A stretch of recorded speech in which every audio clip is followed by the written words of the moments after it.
Hey, Dan Kellogg coming to you here to talk to you a little bit about the upcoming year, 2020. Looking to introduce the ARA Factory Class. I know there's been a lot of talk about it, things going around, and I just want to kind of go over some of the details. I'm sure there will be some problems along the way, but we'll adjust and overcome those particular problems. I just really want to encourage you to give it a try, to give this thing a chance, and I really think it's going to help us grow ARA. Everybody involved in ARA, I know, wants more people to come out and shoot, and everybody's worried about the future of the ARA is from a growth standpoint. And this past year, we put a lot of time and a lot of effort into growing ARA, and our biggest hurdle was the cost of entry for it. So most of our new clubs come from our existing ARA shooters.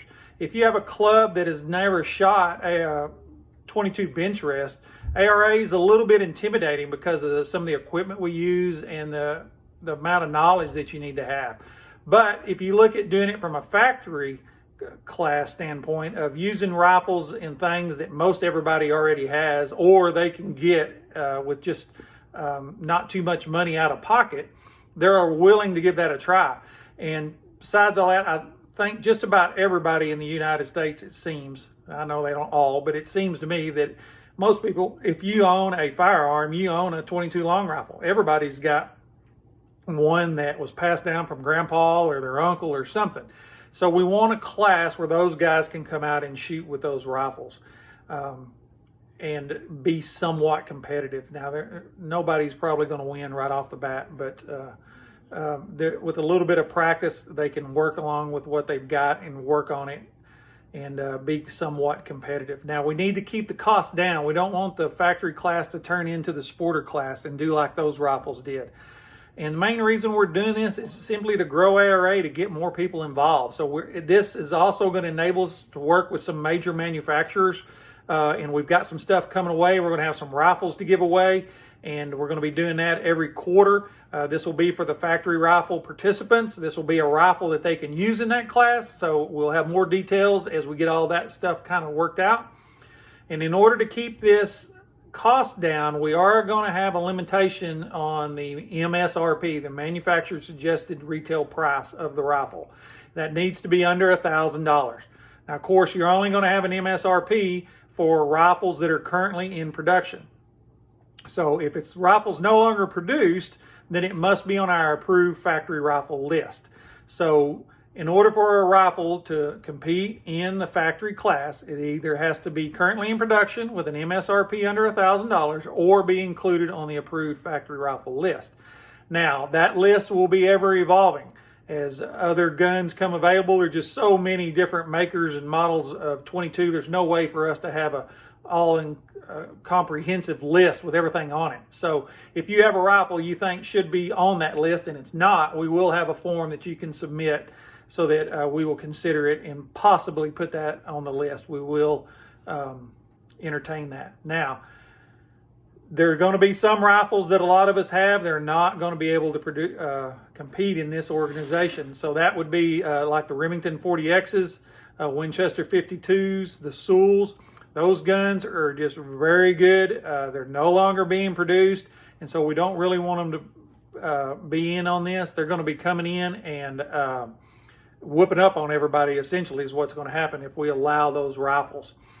Another thing we're going to do is we're going to limit what you can do to the guns. Again, this is to keep costs down so that that rifle that these people already have will work. You will be able to recrown the barrel. You can bed it, and you can alter the stock so that you can bed it.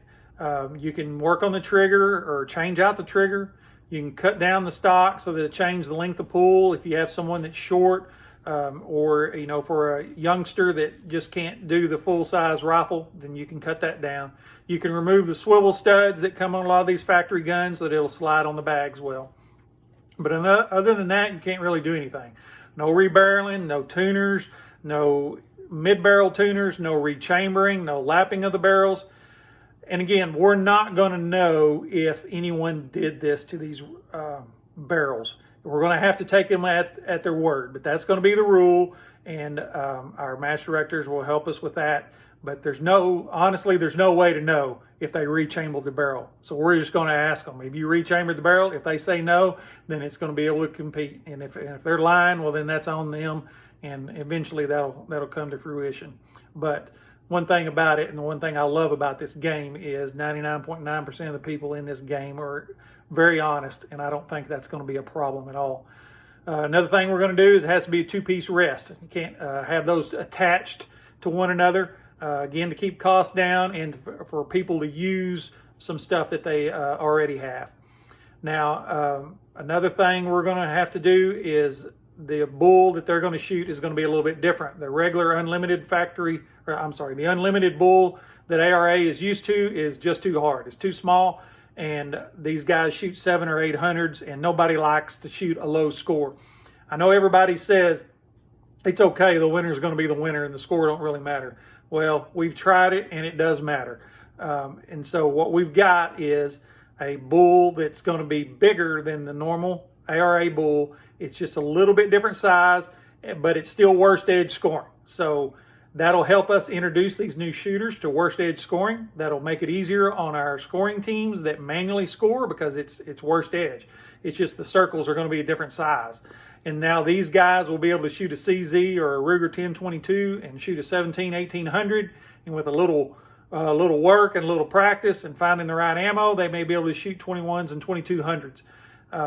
And not going to be down there stuck at 700 or 800. The on-target ARA system will be able to score these. If you have that software, you will be given a free upgrade, no extra charge to you. And if you're manually scoring them, they score exactly like the regular ARA, and they look like the regular ARA. It's just a different size. So really want you to give this a try. I think it's going to work. It's going to get us out there to the masses of people that have 22s. It'll help us work with other manufacturers to promote this class and to promote it. The events that you can have, I know some people are worried about how many people they're going to have and having multiple relays.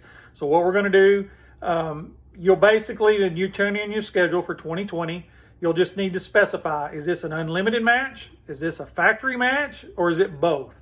But you can shoot both at the same time if you would like. And the unlimited guys will shoot against the unlimited guys, and the factory guys against the factory guys. But you'll get them all done. That way it doesn't add any more relays or more time. If you want to keep them separate, then you can keep them separate. You can have a factory class match. It's only for factory class, and you can have an unlimited class match. But we really want to encourage you to have these factory class matches. Really think a lot of the existing club members that don't currently shoot are going to want to come out and shoot with you. We will have the targets in 3 forms. You can buy your regular ARA target like we got it now. We will have a target that has the unlimited bull on one side and the factory bull on the back side. And then we will have targets that are just for the factory class. So they're still going to be the same price, no extra cost. If you just want to carry one target, then we'll have the target that's going to have one side unlimited and one side factory. If you're going to have the sun shining through from behind and you're scared that it's going to be visible what's on the back side, then we'll offer them as a standalone target, and you'll just have to keep 2 different targets. But again, you can have these together or you can run them separate. But we just want to encourage you to give it a try. And if you got a rifle that's not on the approved factory rifle list and you think it should be, we'll have a form. You can fill that out and send it in. That list will be ever evolving, and we'll consider that and look at doing it. But unfortunately, like I say, the Remington 40Xs and the 52s are not going to be able to participate in this particular class. But looking forward to a good 2020 season. Please let us know any concerns that you have, and we'll work through it. But give this a try, and I think we're really going to have some big growth in ARA in 2020. Thank you.